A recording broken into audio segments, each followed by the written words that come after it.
Hey everybody, it's Master Gallengeist here, bringing you my review of Iron Man issue 4. And this was a pretty good issue because it kind of opened up a little bit more of what Korvac's plan is and really kind of just got us more kind of the next stage of where this is going on. And it was really interesting because I really enjoyed this one, even though there really wasn't much action in it. There was kind of some action at the end, but overall, it's mainly pretty much getting everybody situated with what's kind of going on into the next kind of phase of where we're going to be going. So, we see that evidently in between this, the last issue and this issue, Rhodey has been captured by Korvac, and of course, Tony's like dealing with the press, like, I don't know what's going on. Let me do what I need to do, kind of stuff. And then we also see that Patsy, Hellcat, is hearing things, and not the kind of things that she was talking about in the previous issues where she was having to deal with her head. These are really kind of weird things. So she survived getting struck by lightning by Korvac, but there were repercussions. She's like, what? What? Oh, just seeing what's going on. You kind of pissed at me or something? Well, I don't know. How about like the fractal burn? And it's like, it's not horrendous, but I'm like, damn, that. Well, it's not nasty, and it's not really that bad, but I'm like, okay, I could understand being pissed at that. Now, granted, there's like being dead and being like that kind of jaw burn, and it's like, I'll take the jaw burn. I can at least have a cool story with that, but I would have really rather avoided that lightning incident. It's like, okay. And they're pretty much trying to like figure out what's kind of going on. She's kind of fuzzy. He's like, what do you kind of mean? Like, I don't know. He, of course, brings up the other kind of things that she's dealing with. No, it's not that kind of thing. Of course, she's trying to get into his head of, like, can you win against him? He's like, well, he's one of the master intellects of the universe, which we really haven't heard before. I'm like, okay, so he's definitely a smart dude. And, of course, he has taken on the Avengers, so he is a potent threat. And she's like, God, you're not even answering the question, and you're so good at subterfuge, you don't even know it.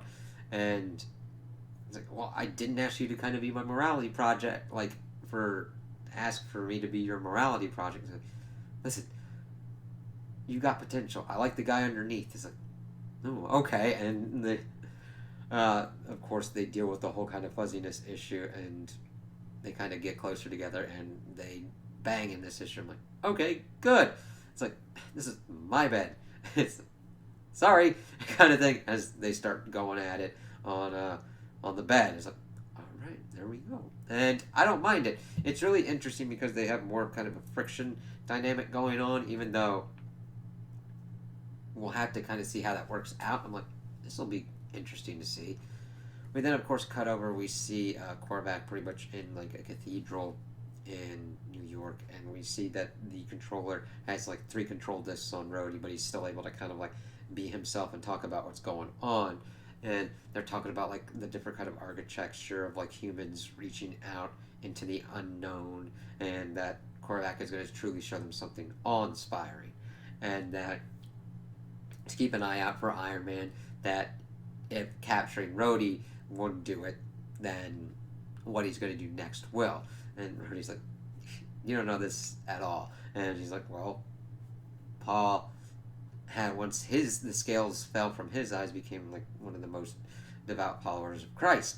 And it's interesting that they have the various different kind of like symbolisms of Christianity in here. He's like, yeah, that's not going to happen with me with Rhodey. And he's like, whatever. And of course, we then see that they're getting ready to do their kind of stuff, and that they found the ship Ta-2, which is Galactus' world ship, and they're evidently trying to get onto that as one of their big kind of things.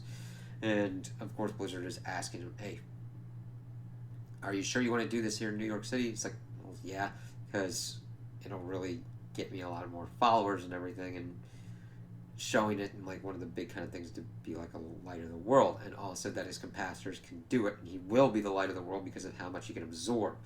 It's like, all right, cool, they got their stuff for Ta-2, and they're getting ready to do their stuff, so they like go down underneath. And this, of course, they've got Blizzard, Controller, and Unicorn all together, and they really are showing reverence to Korvac. It's really kind of interesting. I'm hoping we get more kind of movement on like these guys in the background, but I don't mind it because Korvac is the more interesting character at the moment to see what he's going to be trying to do. So we then shift back to Tony and Hellcat. So like, yeah, she's still kind of a little bit hearing different kind of things. She's like, I think I can hear him. Like, that's kind of weird. We'll have to see about that. And he needs help, so he's like, I can't do the Avengers, can't do Fantastic Four, don't want to set off any red flags. So he pretty much gets a list from Hellcat, off the grid kind of people to try and find. And of course, these people are off the grid, so they need to find a way to do it. So he goes to the dude that he had pretty much raced to try and see if he can find them. While that's going on, we see that Korvac has pretty much set up this device so that way he can absorb all of the lightning from the lightning batteries, and of course it's in the shape of a cross. And I'm like, okay, this is going to be interesting. So I put a helmet on, strap him in, and he's like, all right, let's do this. Ooh, and it like sucks all the stuff in, like all this energy, and he's like, rah!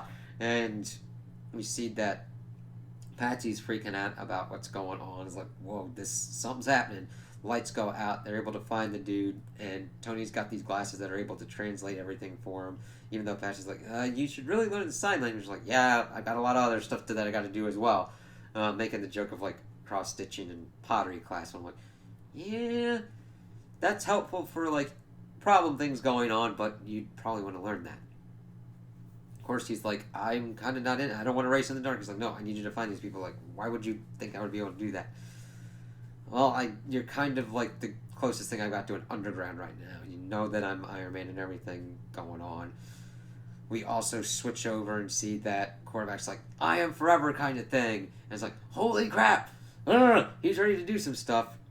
And as Tony's conversing with this dude, Patsy then kind of like freaks out. I think Korvac kind of like possesses her because he can like control all the electrons or whatnot at this point, and is like shooting blasts and everything. But we see that the only person that didn't freak out is the racer dude, and we had gotten that he was like a math dude at like Columbia, takes like a hubcap and like hits a hydrant and shoots water on her, and it gets her back to a normal kind of state. He's like, yeah, I'm a mutant. My heart rate doesn't get over 70. He's like, listen, add yourself to that list. It's like, okay, so Tony will put together this kind of like strange amalgamation of like off the grid kind of superhero people.